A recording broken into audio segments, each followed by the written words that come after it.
Hello, everyone. My guest this morning is Dave DuPont. He's the co-founder and CEO of Teamsnap, the household name in integrated sports management. Dave wears many hats, from being the boss to sweeping the floors and everything in between. Since forming the company, he's managed 3 successful investment rounds, secured strategic partnerships, and overseen impressive growth. Nearly 20 million administrators, coaches, players, and parents now rely on Teamsnap to manage their sports lives. He continues to focus on both day-to-day and long-term initiatives. Dave, you ready to take us to the top? I am, Nathan. Let's do it. Well, we can't bury the lead. If people heard that bio, they're going, wait a second, what's TeamSnap doing today if sports teams are not meeting? Well, surprisingly, we're doing better than expected. So Teamsnap, you would expect us, given the fact that we are right in the middle. We provide communication and coordination services to sports organizations. So we're right in the middle of sports activity. And when activity goes to zero, you kind of expect us to suffer. And we did, to a limited extent. We saw a quick decrease in activity in mid-March, and it flattened out and has climbed ever since. So we think part of the reason is that our member organizations are still using TeamSnap to communicate with their members, even if practices and games aren't taking place. And they are starting to come back. Yeah. But that's been the secret to us actually retaining a pretty healthy activity set and also revenue stream. Can you give us an example? I mean, can you name a sports team, in Boulder or New York or anywhere that's sort of using you and explain sort of how they use you, just to really paint the picture? Yeah. So, there are literally tens of thousands of these organizations. And what they're doing is they're using TeamSnap to, for instance, coordinate online workouts, to just stay in touch with people. And the return to sports is in motion. We have a return to sports, we call it interactive heat map on our website, which shows how quickly sports are returning in various parts of North America. And in certain parts, it's actually over 100%. More Canada than the US, because they manage the crisis more effectively. But we've been surprised by how quickly sports has come back as well. Now, you launched this tool back in 2009. I assume you've done a lot of pricing tests since then. How are you priced today? So we've had lots of changes since we introduced TeamSnap in May of 2009. We started off as just a team communication and coordination solution. So our pricing was focused on that feature set, a freemium model, kind of classic freemium internet model. And we've tested that for more than a decade now. But increasingly, we have expanded our business into larger organizations. So when we got started, you as a coach or manager would find out about TeamSnap somehow, often just through friends, and sign up for it and invite everyone on your team. And we had a freemium model, so if you hadn't used TeamSnap before, we still have it, by the way, you can use our premium version for 21 days, and then afterward you decide which version you want. And one of the versions is free. So that still exists. So you have a free trial and a freemium. There's not a hard stop at 21 days. There's not a hard stop. We don't force you off and say, pay us or you're done. It's pay us if you want to continue to use the premium features. And that's worked well for us. Our conversion to paid from the free trial is about, and this has been consistent for a decade, 30%. Oh, wow. Okay. So if 1,000 people in a given month start using that free trial, by the end of that 21-day period, about 300 will convert to paid or something like that. Yes. That's amazing. And who are you selling? So let's say the Bravos Little League baseball team in Boulder is using you with 30 players, 49 parents and 3 coaches. Is the coach paying? Is the parent paying? Is the player paying? Who's paying? Yeah.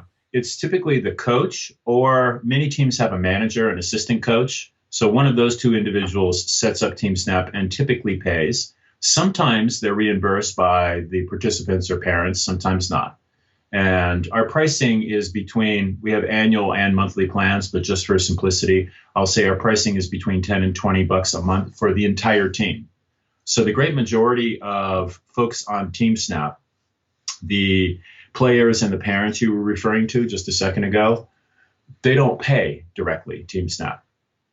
Now, that's the original model for us, and it's still a significant portion of our revenue, but it's not the main part of our revenue. Increasingly, we're selling Teamsnap to the club or league. They adopt it for all the teams, the Bravos, the Astros, et cetera, in your example, of a local sports league. And the coaches and managers and players and fans don't pay at all. The organization pays for all of those organizations to be using Teamsnap. And we provide a whole range of services in addition to the ones we originally provided for teams for clubs, leagues, and associations.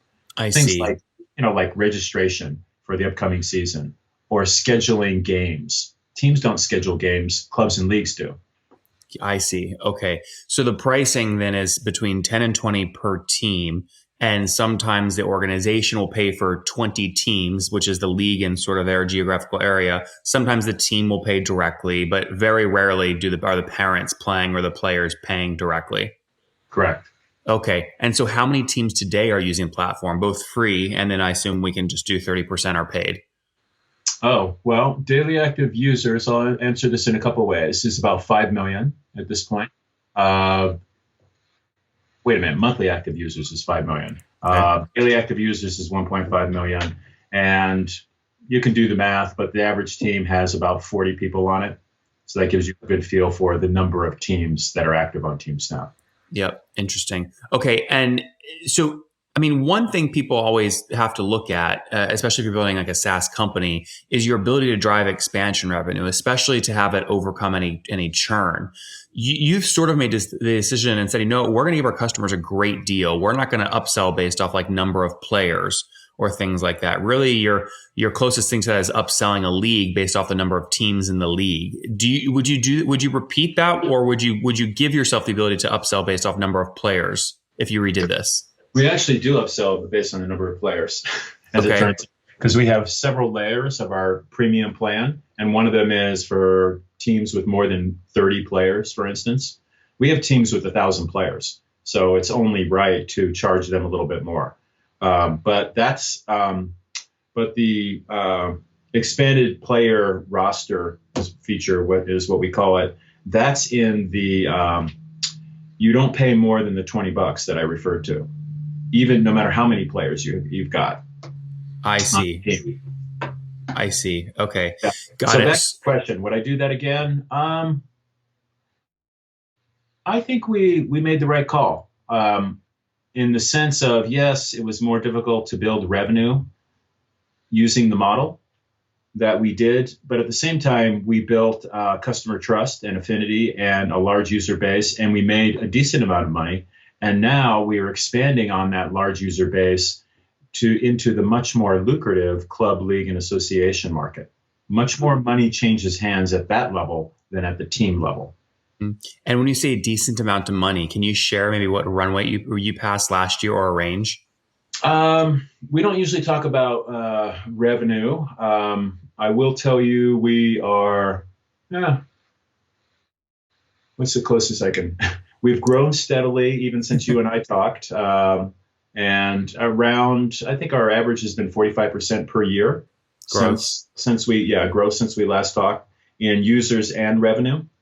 And I'll give you a little bit of a teaser. We expect our revenue this year to be the same as last year. So not 50% growth or 45%, but the same as last year. But given everything that's going on in the sports world, I count that as a victory. So how do you manage that? Because last time you came on back in 2017, you have raised capital. You've been creative with it. You haven't just gone and raised heaps and heaps of VC. I think you've used some debt strategically, but I think you'd raised, what was it, like 43 million as of 2 years ago? How much have you raised today? And how do you manage that story of sort of flat even during COVID at the board meeting?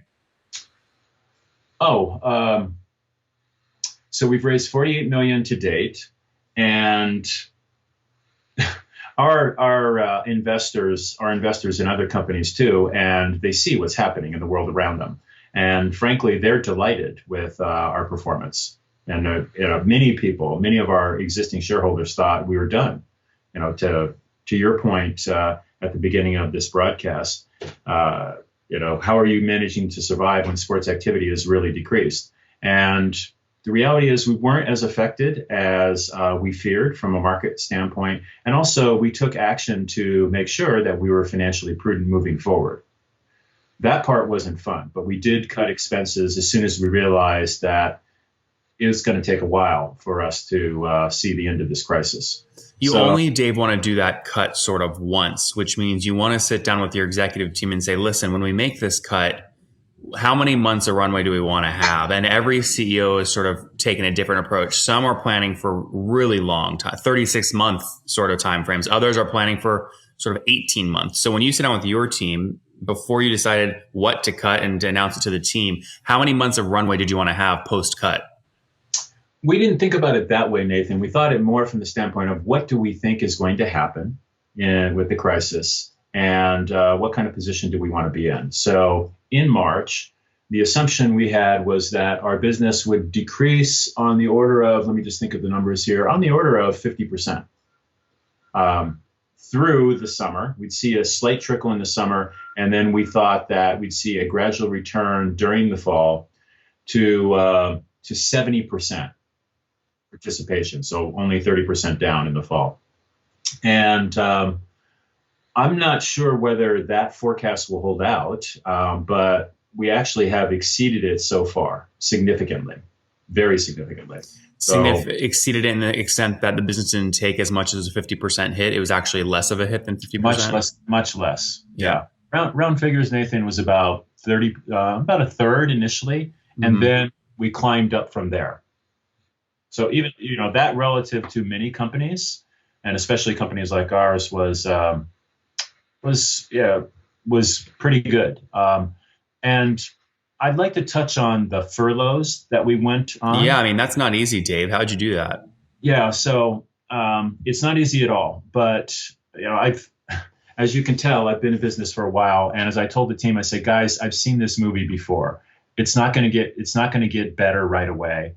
We can hope it will, but we have to count on things taking a while to recover. So let's cut once and once only, to your point earlier, and that means it's going to be painful.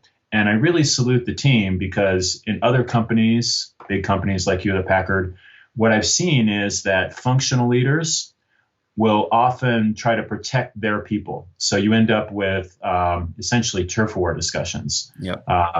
And the team was not like that at all. It was extremely collaborative. We decided, I remember that, I think it was March 13th, that it became clear we had to do something. I grieved over the weekend and had the conversation I just described on Monday. And what was that, the 16th? And 9 days later, we furloughed a good portion of our company. Yep. And how many? So can you quantify that for us? How many people did you have to let go? Yeah. So round figures, we furloughed about half the people in the company. Okay. That was about 80 folks. And that was one of the worst days of my life, by the way, man. I can imagine. These are people that were very dedicated to TeamSnap, that we were very close to. And, that's not fun. And we knew we were tossing people out into a challenging economic environment. We furloughed folks because we wanted to bring some back, and we have done that. We've brought back about 15% of the folks we furloughed. And we hope to bring back more over time. But we're going to be extremely conservative. So what's the team look like today? How many full-time folks? We're a little over 80 people at this point. 80 folks. And how many engineers? About a third of that is our engineering team. About half is product. So product managers, designers, and engineers. Yep. And do you have quota carrying sales reps with this kind of freemium sales motion, or no? Yes, we do. Not for the freemium part of our business, but clubs, leagues, and associations, that's not freemium. That's a classic business-to-business sales model. So yes, we do have a sales force there. We also, as our engagement with the overall market has grown, we have instituted advertising and commerce on our platform. And we have salespeople, different kinds of salespeople, that call on brands, direct advertising and commerce deals. So yeah. How many of those folks? How many quota carrying folks?